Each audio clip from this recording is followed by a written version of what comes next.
பள்ளிக்கு இனிதே காலடி எடுத்து வைத்துள்ள நம் 11ஆம் வகுப்பு மாணவிகள் அனைவரையும் வருக வருக என கடவுளை எழுப்பி வரவேற்போம்.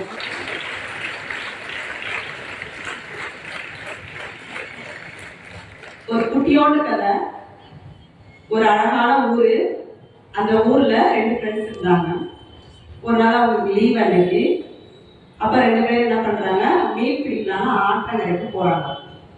அப்போ ஒரு ஃப்ரெண்டு என்ன பண்றான், ரொம்ப நேரம் ஆற்றங்கரையில தூண்டில் போட்டு மீன் பிடிச்சிட்டு இருக்கும்போது எந்த மீனும் கிடைக்கவே இல்லை. அதே மாதிரி இன்னொருத்தருக்கும் கிடைக்கவே இல்லை. அப்ப அப்படியே மதியான வேலை வந்துருச்சு. அப்போ ஒருத்தர் வந்து என்ன பண்ணா, கொஞ்சம் சின்ன மீனா வந்துச்சு. அதெல்லாம் பிடிச்சி சரி கிடைக்கிறது, நம்ம கிடைக்கிற வாய்ப்பை வந்து நம்ம நழுவ விட்டக்கூடாது அப்படின்னு கிடைச்ச மீன்லாம் பிடிச்சி அந்த ஐஸ் பாக்ஸ் மேலே போட்டு வச்சுக்கோம். இன்னொரு நண்பனுக்கு நல்லா பெரிய பெரிய மீனா கிடைச்சிச்சு. ஆனா வந்து என்ன பண்ணா, பிடிக்கவே இல்லை. வர மீன்லாம் பிடிச்சி திரும்ப ஆற்றுக்குள்ளாரே போட்டு. அப்படியே சாயந்தரம் வேலை வந்துருச்சு. 2 பேரும் கிளம்புற டைம் வந்துருச்சு. அவன் வந்து என்ன பண்றான், சரி நம்ம போதுமான அளவு பாக்ஸ் ஃபுல்லாவே மீன் கிடைச்சிருச்சு, நம்ம ஃப்ரெண்டு என்ன பண்ணிட்டு இருக்கான், நம்ம போய் பார்ப்போமே அப்படின்னு சொல்லிட்டு இந்த ஃப்ரெண்டுகிட்ட போறான். அவன் கூட இல்லை, ஒரு மீன் கூட இல்லை. ஏன் என்ன இவ்வளவு நேரம் ஆயிடுச்சு, நீ ஒரு மீன் கூட பிடிக்கவே இல்லையா அப்படின்னு சொல்லி கேட்கும் பொழுது, இல்ல கிடைச்சிச்சு, ஆனா வந்து எல்லாம் பெரிய பெரிய மீனா இருந்துச்சு, அவ்வளவு பெரிய மீனை என்னால பிடிச்சிட்டு என்னோட வீட்டுக்கு போயிட்டு சமைக்க முடியாது அப்படின்னு கேட்கான். இவனுக்கு ஒரே குழப்பம், பெரிய மீன் கிடைச்சா நல்லது தானே ஏன் அப்படின்னு கேட்கும் பொழுது அதுக்கு அவன் என்ன சொல்றான், இல்லப்பா எங்க வீட்டுல அவ்வளவு பெரிய மீனை சமைக்கிறதுக்கு அவ்வளவு பெரிய பாத்திரம் இல்லை அப்படின்னு சொல்றான். உடனே இவனுக்கு சரியான கோபம். என்னடா இப்படி ஒரு நல்ல நல்ல வாய்ப்பெல்லாம் கிடைச்சிட்டு இருக்கும் போது கிடைச்ச மீனை பிடிக்காம விட்டுட்ட, இனிமே வந்து இருட்டியும் போயிடுச்சு, உன்னால மீனும் பிடிக்க முடியாது, நீ ஏதாவது பண்ண அப்படின்னு சொல்லிட்டு இவன் வந்து தன்னுடைய வாய்ப்பை நல்லபடியா பயன்படுத்திக்கிட்டு அந்த பாக்ஸ் நிறைய மீனோட வீட்டுக்கு வந்து சேர்ந்துட்டான். மாணவிகளே,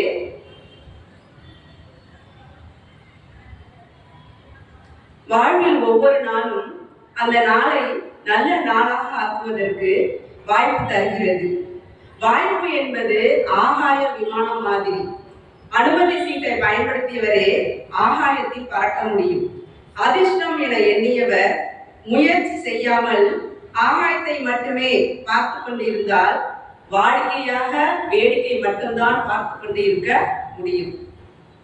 எத்தனையோ பேர்கள் எங்களுக்கு கல்வி கற்பதற்கான வாய்ப்பே கிடைக்கவில்லை, நீங்களாவது நன்கு முயற்சி செய்து கிடைத்த வாய்ப்பை நன்கு பயன்படுத்தி நல்லபடியாக கல்வி கற்று உங்கள் வாழ்வில் முன்னேறுங்கள் என்று கூறிக்கொண்டே இருப்பர்.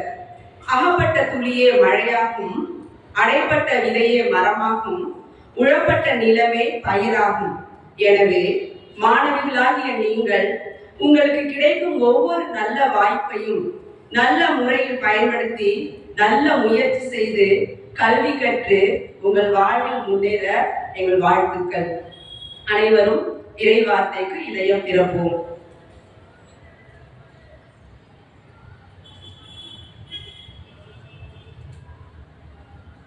திருப்பாடல் 40 இறை வசனம் 5. ஆண்டவரே, எண்ணிருந்தவற்றை நீர் எமக்கென செய்துள்ளீர், உமக்கு நிகரானவர் எவரும் இல்லை, உம் அரும் செயல்களும் திட்டங்களும் எங்களுக்காகவே. ஆமென். ஜெபம். அன்பு தந்தையே, எம் இறைவா, இந்த புதிய நாளை காண செய்த கிருபைக்காய் உமக்கு நன்றி கூறுகின்றோம். இங்குள்ள ஒவ்வொருவரையும் நீர்தாமே ஆசீர்வதியும். எம் மாணவிகள் ஒவ்வொருவரும் கல்வி கற்க கிடைத்திருக்கும் இந்த நல்ல வாய்ப்பை நல்முறையில் பயன்படுத்தி அவர்கள் ஏறெடுக்கும் ஒவ்வொரு முயற்சிக்கும் நல்ல பலனை பெற்று வாழ்வில் முன்னேற வேண்டும் என்று இறைவா உம்மை மன்றாடுகிறோம். ஆமென்.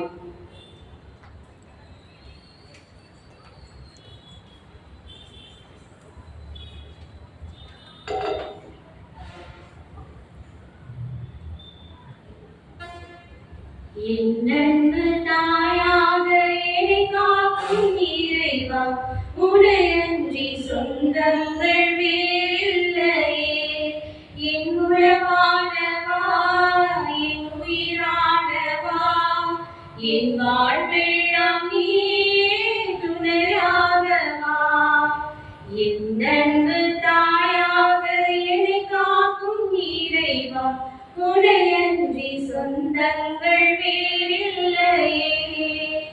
கரங்களில் என்னை பொறித்தவரே, உன் தோள்களில் என்னை சுமந்தவரே.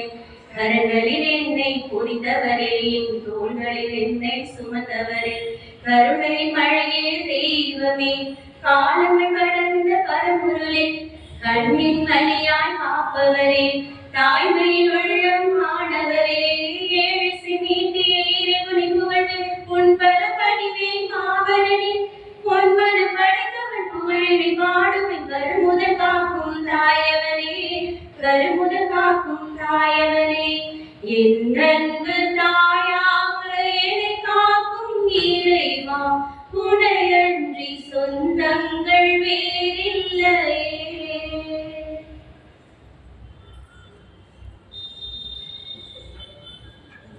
செயல்களை ஆண்டவரிடம் ஒப்படை, அதை நீ வெற்றியுடன் நிறைவேற்றுவார். என் பெயர் பி. நித்திலா. நான் 12B படிக்கிறேன். 2025-26 ஆண்டு பள்ளி மாணாக்கிய தலைவியாக என்னை தேர்ந்தெடுத்த தலைமை ஆசிரியர் அவர்களுக்கும், இருபால் ஆசிரியர் பெருமக்களுக்கும் மற்றும் அலுவலக பணியாளர்களுக்கும் எனது உளமார்ந்த நன்றியை தெரிவித்துக் கொள்கிறேன்.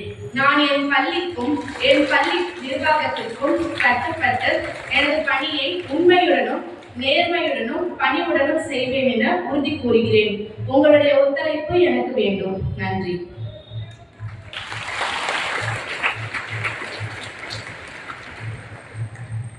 மத்தேயு அதிகாரம் 6 இறை வார்த்தைகள் 33.